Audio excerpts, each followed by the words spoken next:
This, like this little moment, do you hear that? Right, you don't hear anything. This moment, a few years ago, would have me spiraling in anxiety. This moment would send me spiraling because it was silent. There's nobody around. There's nothing for me to distract myself with, and I would have to sit with my thoughts. And now, this is one of my favorite moments of the day. And this feeling didn't just happen overnight. I really struggled to sit with silence, sit alone, be by myself, be with my thoughts. But now, I look forward to every chance I can get to just be with myself.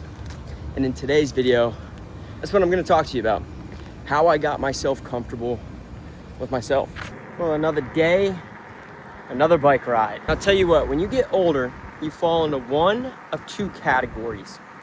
Once you have your own money, you either always are buying new clothes, new shoes, and you can't get yourself to stop buying.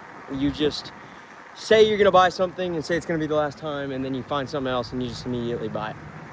Or if you're like me, you just always say, next time I'll buy it, next time I'll buy it. And then one day you wake up and you look in your closet and you realize you've been wearing the same shirts for a couple years now. What's wrong with them? It looks fine. I like this shirt. It's comfy. Why fix something that's not broken?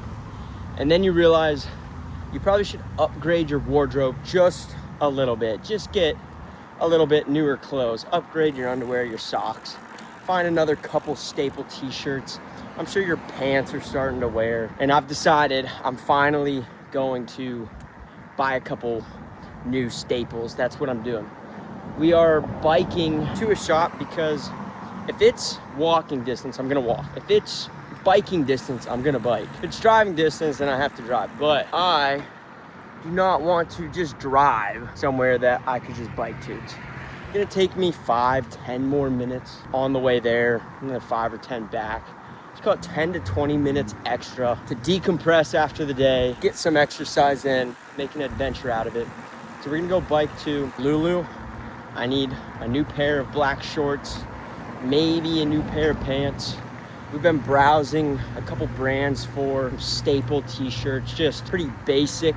I don't like shopping graphic tees just because they have a graphic on them. The only time I'm ever gonna buy a graphic tee is if it means something to me. Pretty easy, you would think, to just shop, but qualities matter, how it fits your body matters, and there's just so much that goes into finding a new favorite shirt. And I've learned that I don't like Lulu shirts. They're made for 6'3" tall guys that do yoga and don't lift weights. They don't fit my body the best, but they do have some nice shorts, and their pants sometimes are fantastic. So let's do a little shopping. Well, I didn't buy anything because I forgot to mention that I hate shopping. I hate it. And the in-person shopping experience is the absolute worst because I want to go in, I want to strut around in the outfit. I want to know if I really like it, if I'm going to buy it. And you walk in and they're like so nice and they're like, is everything all right? Let me know if you need anything. You want to try that on? Here, let me hold that for you. And then they're just hovering over your shoulder, and then I'm sweating because they're watching me, and they're watching me check myself out and see if I want it. And then you go in the dressing room and you're like, all right, finally some peace and quiet. And then you're getting dressed and you're trying it on, you're looking in the mirror and they're like, is everything all right? And it's like, just leave me alone. Just leave me alone. Let me try the clothes on. So then I'm sweating, and then the shirts aren't fitting right, and then I'm hot and I don't want to try the pants on because I'm sweating and it doesn't fit right, and the one place didn't even have a mirror, and it's just a horrible shopping experience. But then the problem of shopping online is you order a bunch of clothes, which is expensive up front, but you think, okay, well, I'll return them. And then the problem is once you try them on, then you have to go through the hassle of returning everything. Yeah, you'll get your money back, but it is the slowest freaking process. Oh, I hate shopping. That's why I just stick with the clothes I've always had. After all that failure yesterday and running around trying to find some new clothes for the wardrobe and failing, we were beat down.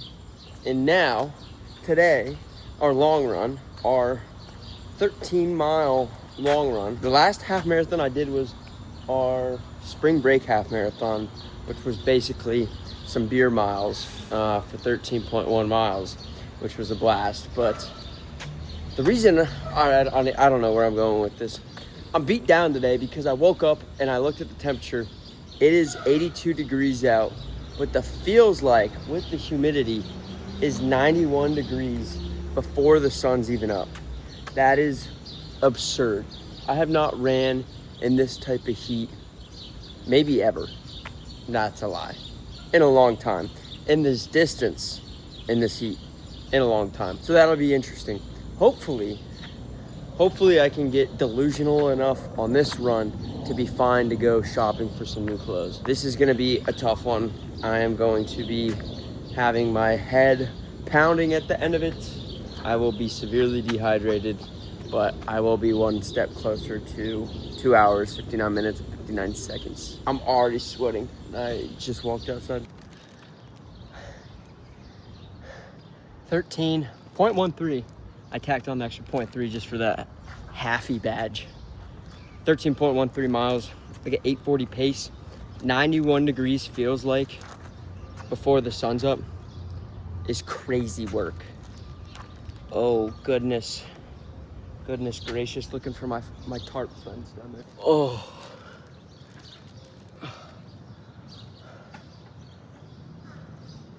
Absolutely brutal heat.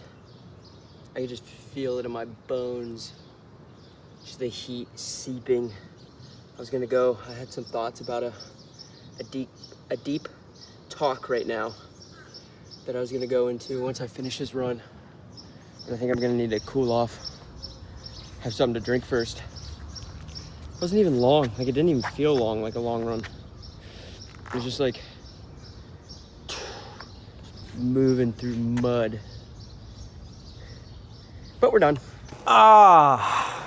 I used to hate being alone with my thoughts. First thing in the morning, wake up, throw a podcast on, throw the TV on, some sort of music, anything to distract myself from my thoughts immediately racing, causing me to spiral in some sort of anxiety, just something to distract me from my own mind. And as the day would go on, I'd be busy, I'd be distracted, I'd be taking action, it would slowly go away, and then by the end of the day, I'd be so exhausted where I couldn't even get a thought out. If I wanted to, go to bed and just wake up and do it all over again.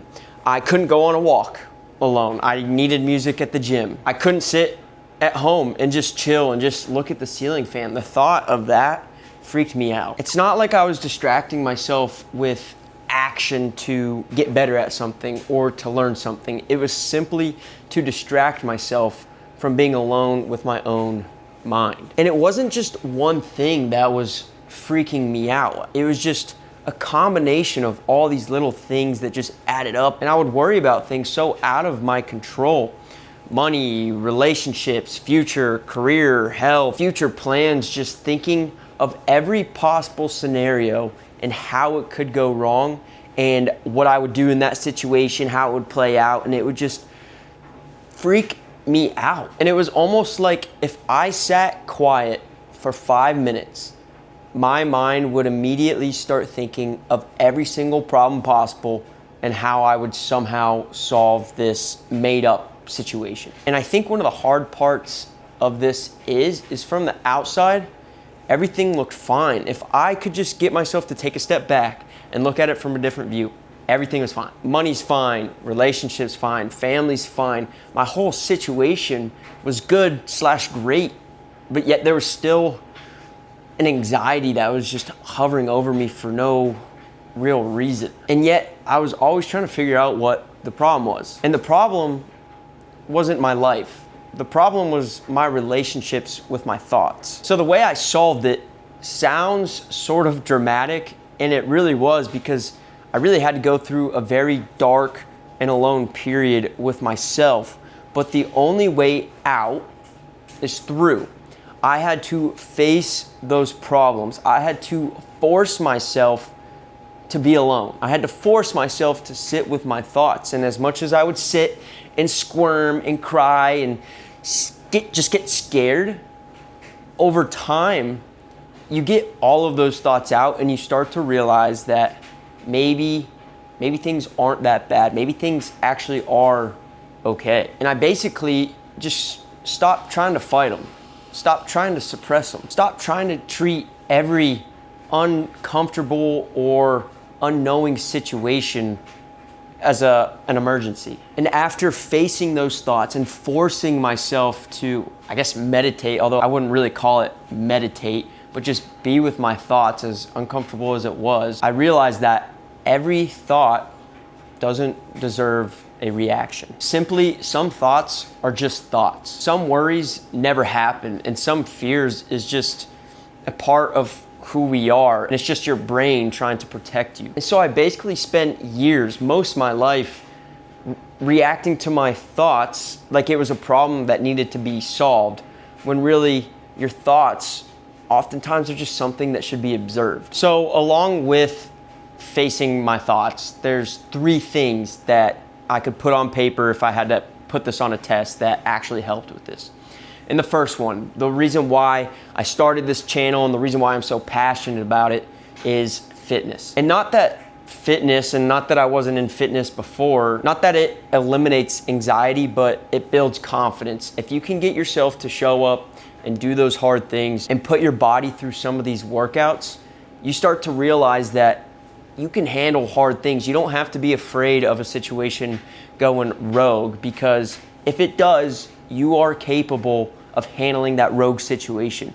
It isn't end of the world. And so fitness helped me build that confidence that if there is a problem, I can still solve it. And sometimes, like I said, your brain is trying to protect you. Sometimes those problems actually are problems. And so the second thing that helped me was working through those problems, having those difficult conversations, making decisions, and taking responsibility. The less I avoided life, the less I feared it. Taking action, making decisions, and being accountable for those decisions helped me escape some of that anxiety. And then the third and final thing that helped me get out of this spiraling anxiety, as lame as this sounds, it was acceptance. I go through life thinking that every day should be the best day ever, and I try to make every single day the best day ever. A little adventure, crack some jokes, make somebody else smile, do something nice for somebody, try to live it up.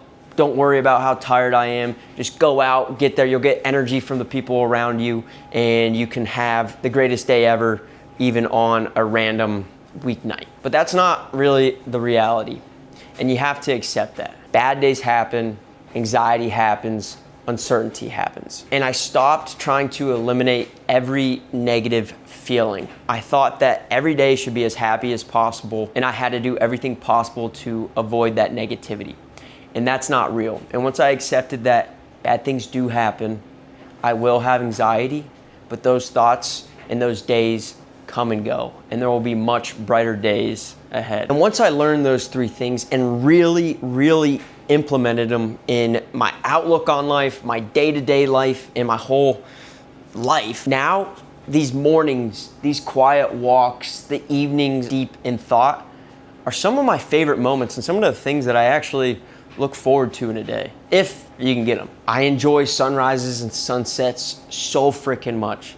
Just sitting on the balcony, watching that sun, sipping a cup of coffee, maybe some sparkling water in the evening, maybe a glass of wine, let's be real, and just sitting with those thoughts. I don't need music. Conversations are great, but if they're not available, I just want to sit there and admire how nice it is to be with myself, be with my thoughts, and view something like that. And sometimes I don't even listen to music when driving. You can just zone out, red light, green light, check the mirror, turn right, no music, just your thoughts. And it, at one point, would have been horrible for me. And now, going through all of that and taking some of those lessons that I've learned and being on the other side of it, I really enjoy my thoughts. And I think a lot of people are scared of being alone because they're afraid of what they're gonna find. And what I found was that my thoughts are nowhere near as dangerous as I thought they were. So I didn't say I solved anxiety. Anxiety still happens. And the goal isn't to never have anxiety. The goal is to build a life a body and a mindset that's strong enough that you don't need to run from it. And I think back to those days when I'd wake up shaking in anxiety and I just had to distract myself.